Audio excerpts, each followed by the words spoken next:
say, how visible is that timer? I don't know if you One of the see it. things as time goes by, your visual depth gets to be an issue. I was, what's going on here? Hang on here, I wrote a guideline, so to tell myself when to slow down or speed up or shut up or good luck with that.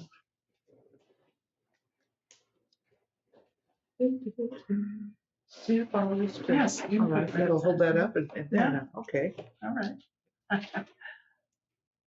My name's Susan, and I'm an alcoholic. Hi, Susan. As you might guess by looking at me, I'm a child of the 60s, a graciously aging hippie. Yeah, when I came into AA, I had long dark red hair, as some people remember. And somebody say, Susan, when I see you, I hear sitars. You know, and like, I had worse things said about me than that. I didn't mind. You know, but that was a time and a place. So my drunk-a-log starts out with a drug-a-log. The late 60s was a great place to do that. And I want to focus on alcoholism, but that kind of morphed into it. I was raised in a very conservative religious home, and when I busted out of there, I busted out of everything. And got into a lot of trouble, not legally, but physically, hepatitis B, and that slowed me down enough to think, no, I probably shouldn't be doing this. Anyway, so then boyfriend and I did a geographic, and we went back to his hometown in Oregon and got married, which was also a mistake. But, you know, that's kind of because I left the drug scene, but he didn't. And what I do, That's okay. that came tearing into the living room one night, said, grab what you need, we got to get out of here. And I could tell something had gone down and it was time for us to leave town, and we did. You know, and I never did find out all the details, but I knew I didn't want to stick around and find out firsthand. It was a good way to get killed. So, geographic back, and the marriage fell apart. So then I thought, well, you know, I was gonna kind of go straight. And I got married again. Decided to want a child, had a baby. Couldn't stand the guy anymore. Got divorced.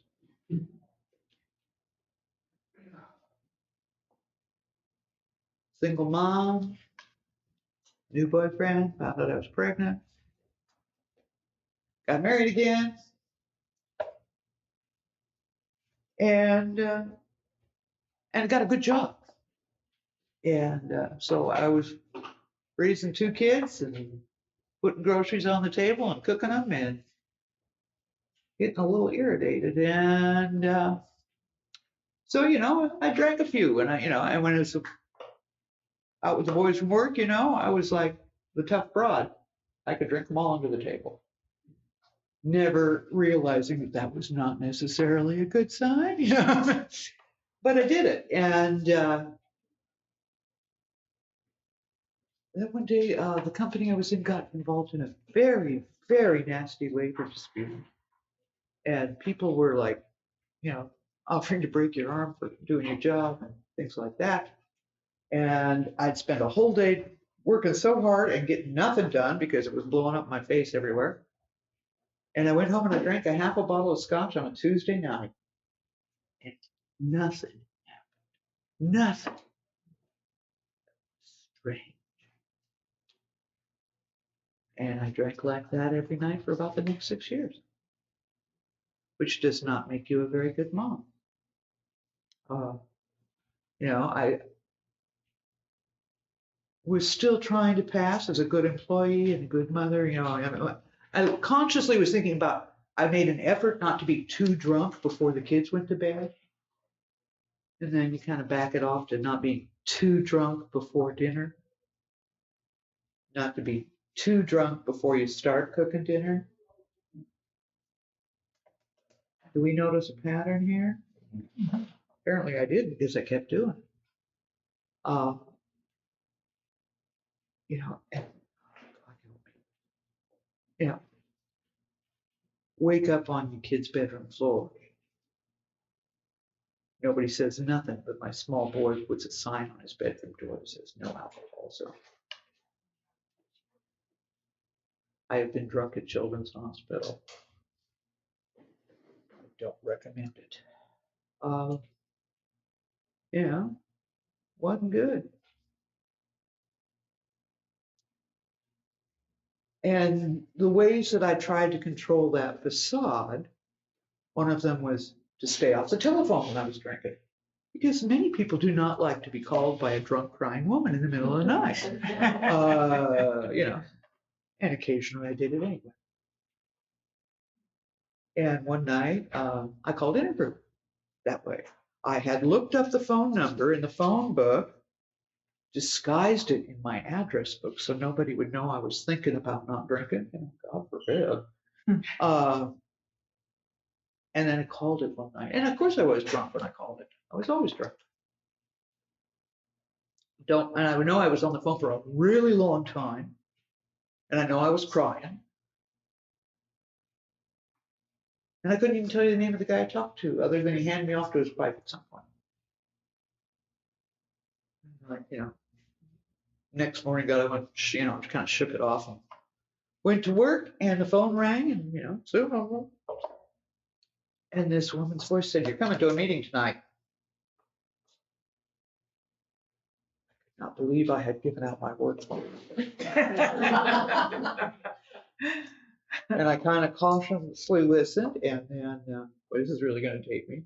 I took my Thomas Guide map book with me to lunch, you know, and figured out where this place in West Seattle was to get to. And, you know, it was the 1st of February, and it was stormy and nasty, and I always get lost in West Seattle to this day. And I went. I was scared not to. You know, I called my husband and said, "Pete, kids, I'm going to a women's support meeting." There was. And I went down, and it was stormy, and there's this like stone Gothic cathedral of a church. You know, and I'm wandering around trying to figure out how to get in. I finally find a door that opens, and I can hear voices somewhere, and I go that way and stand rather hesitantly in that doorway. And that voice I heard earlier that day on the phone went, "Susan?" "Yeah." She said, "You're going to make it. You're going to make it." And right there, she gave me one of the greatest gifts that Alcoholics Anonymous gives us: hope. You know, nobody rolling their eyes going, "Oh, Jesus, it's her again." You know, she said, "You're going to make it." Nobody had been giving me that kind of faith and hope before. You know, and I trundled on home to Greenwood to think about it. I cried the entire meeting. It was an 8-step meeting. Not bad for a beginning. But Greenwood was where Fremont Fellowship was at that time, which I lived about 7 blocks away from there. And it was like a week-long ice storm, and I would just carefully trudge over there with layers and layers of stuff wrapped around me so that nobody could see me. And, you know, I was scared of everybody and everything. But I went. It was like, I got to do this. I got to do this because when it came to drinking, I can't do this anymore. I just could no longer hold up that tattered facade in front of me. It just wasn't working. And, you know, the gift of desperation, got it. Found a meeting 2 blocks from my house. Last chance. Seemed appropriate, and, you know, and there I got my 30-day coin. Hallelujah. Who'd have thought that could have happened, you know? I remember thinking at 40 days that how many years it had been since I had spent 40 hours sober, let alone 40 days. And I thought, Right. I got a chance. I've got a chance. You know, people like to quote all kinds of statistics at you, but frankly, what I care is, do I make it or not? That's, you know, I don't want to hear 80%. It's got to be 100% for me. You know, I'm either there or I'm not. And I don't see how you can make any kind of accurate survey anyway. And, you know, it's like, we're practicing lying. Anyway, so you hear a lot of people who talked about getting sober to save a marriage. Part of why I got sober was I wanted to get out of a marriage. And I didn't want to lose my kids. And I knew the way I drank, it wasn't going to be difficult to argue about that at all. So I kept trudging over to that meeting, you know, and there were people that were encouraging. There were people who were laughing. And I had not heard a lot of laughing in quite some time. And, you know, made me feel like I was an acceptable human being. And I hadn't felt that way in a long time. So I stuck around and I did pretty much everything they told me to. And I was fortunate that nobody abused that because I'd have done it because I was still that desperate. And I did manage to get the divorce. My lawyer is in the program. You know, she had this coffee cup said, "Trust me, I'm a lawyer." We used to laugh like hell. Yeah. But I do, and you know, and we worked it out. You know, those are challenging years. My son was 11, and when I had 30 days, my daughter turned 16, and I was living with one pissed off teenager. You know, she had no use for me. The main thing she was going on about was that you didn't keep your promises in your life. Well, you know, I made a lot of promises when I was drunk and I didn't remember them, so I guess we can, you know, that just kind of went with it. But in this early sobriety, the way things kind of evolved, I started having teenagers that came to my house to talk to me. That they were either dealing with their own struggles with sobriety or with their folks. And I was a safe place for them to come to talk to.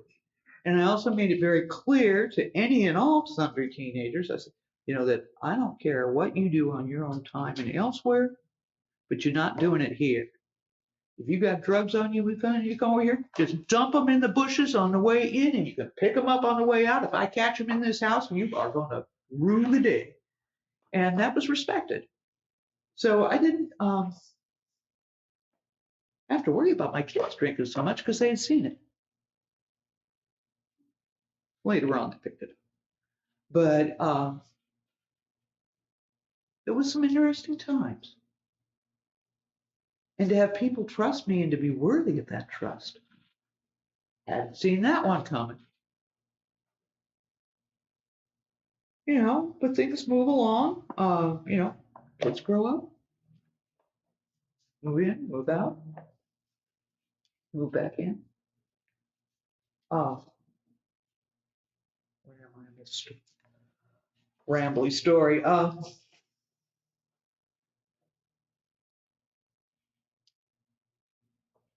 When I was about 14 months sober, I used to play with float, my checkbook. You know, you had kind of like you could play with that time between when a check got handed to a person and when it hit your bank account. And so I used to refer to my checkbook as my Thursday night credit card because I could write checks for things on Thursday night, even though they get paid till Friday, you know. And I decided I was going to fancy up these coat hooks with my, you know, so I went out and bought nice coat hooks.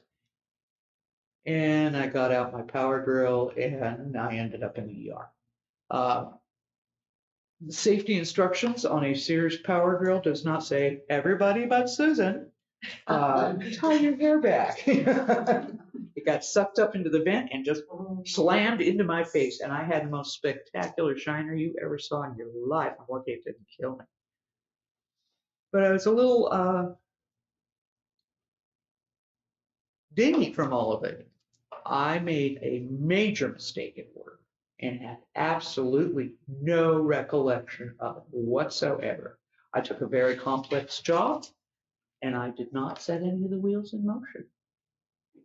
And then I went on vacation. So when the customer called on Monday to see how the job was going, everybody's going, what? It wasn't going. This was not good. And I wasn't there to explain anything or clean it up like that. I come back to work a week later, life is all fine. No, it's not. I am hauled into HR so fast, and my boss is so angry he cannot even tell me what I did.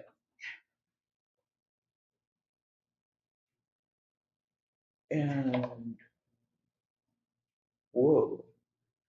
So I called one of those employee assistance plans because I was suspended anyway. I didn't have anything else to do.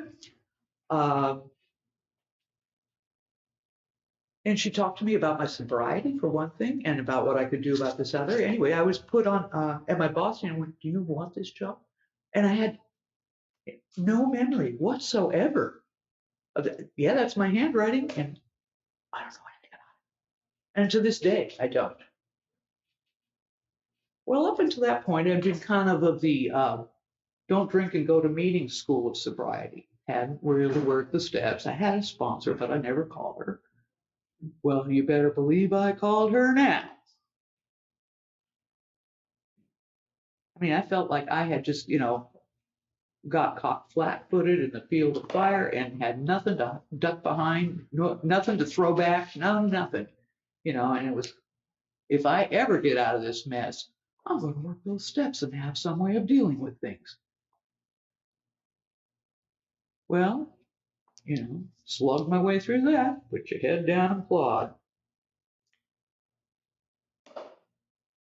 At 4 years sober, family crisis happened, and it was terrible.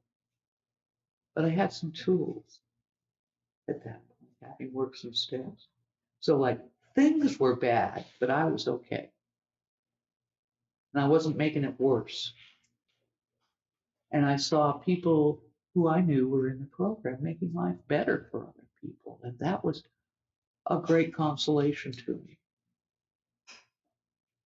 It made me start really leaning into it more. As time went by, I decided that at 10 years sober, it was time to step up my game. And I started doing meetings at King County Jail. And that was good, and you grow closer with other people that you do those things with. Time keeps going on. Where the heck am I?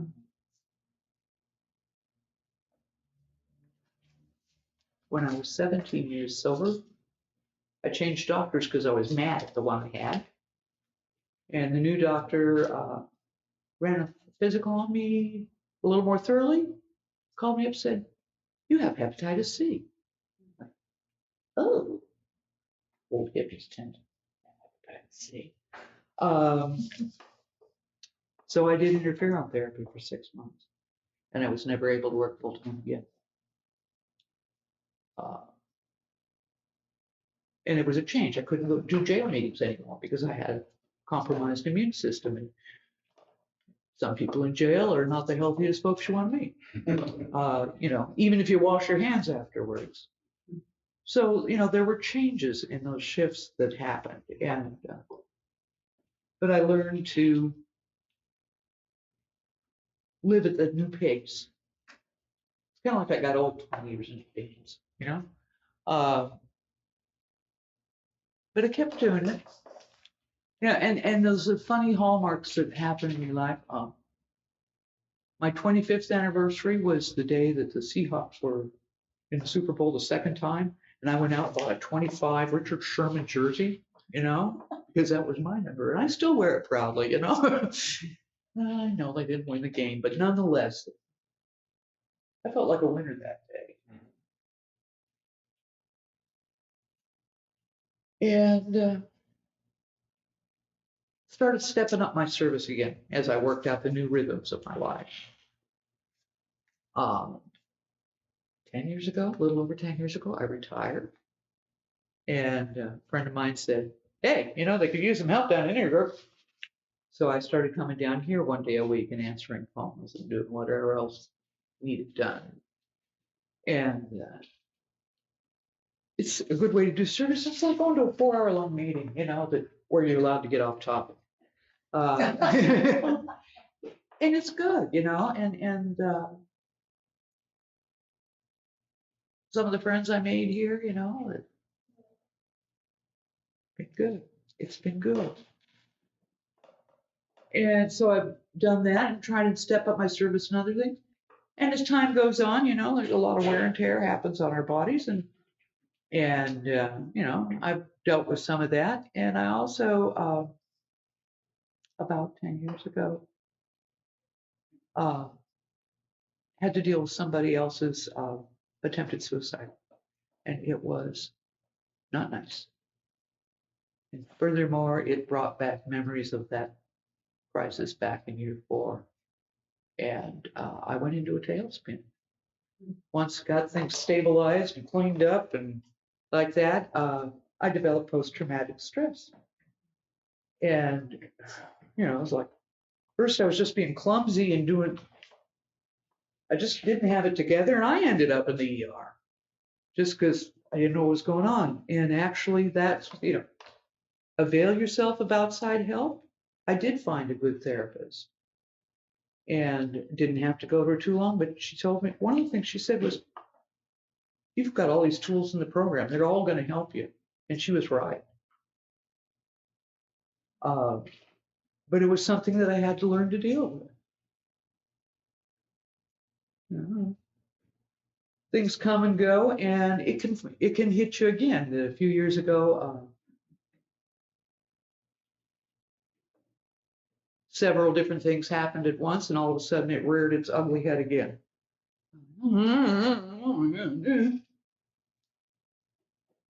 And I heard a voice clear as a bell say, 90 and 90. What? Oh. Well, I had never done 90 and 90 back in the beginning. I had kids. I was busy. So we have Zoom meetings now. It's easy to do 90 and 90. So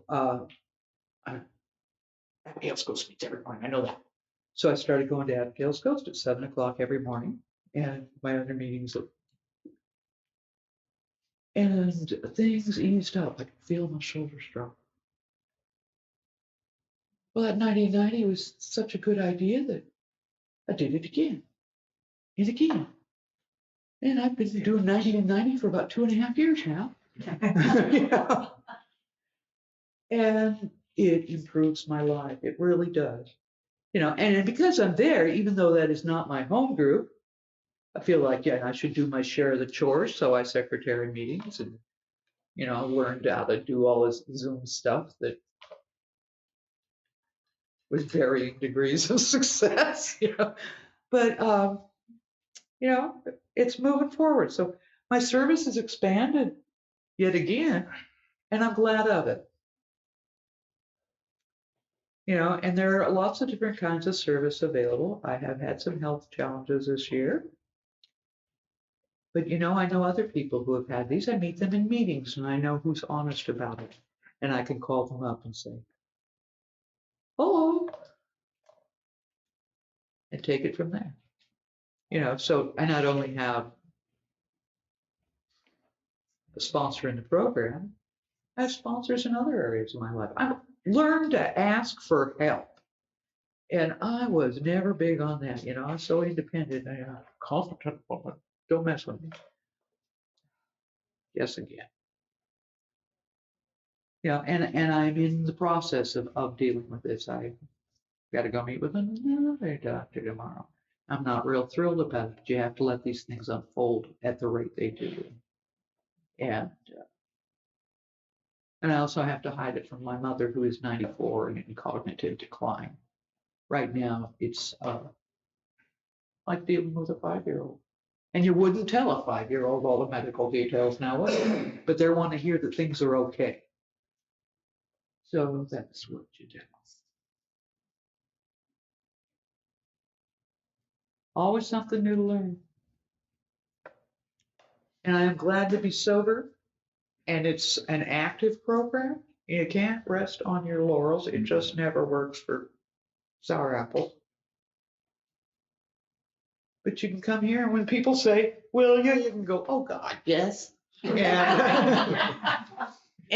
I don't have another 4.5 minutes worth of stuff to say. So would you like me to ramble and bullshit for 4? No, thank you. When I'm done, I'm done. Anyway, thank you. Thank you, sister.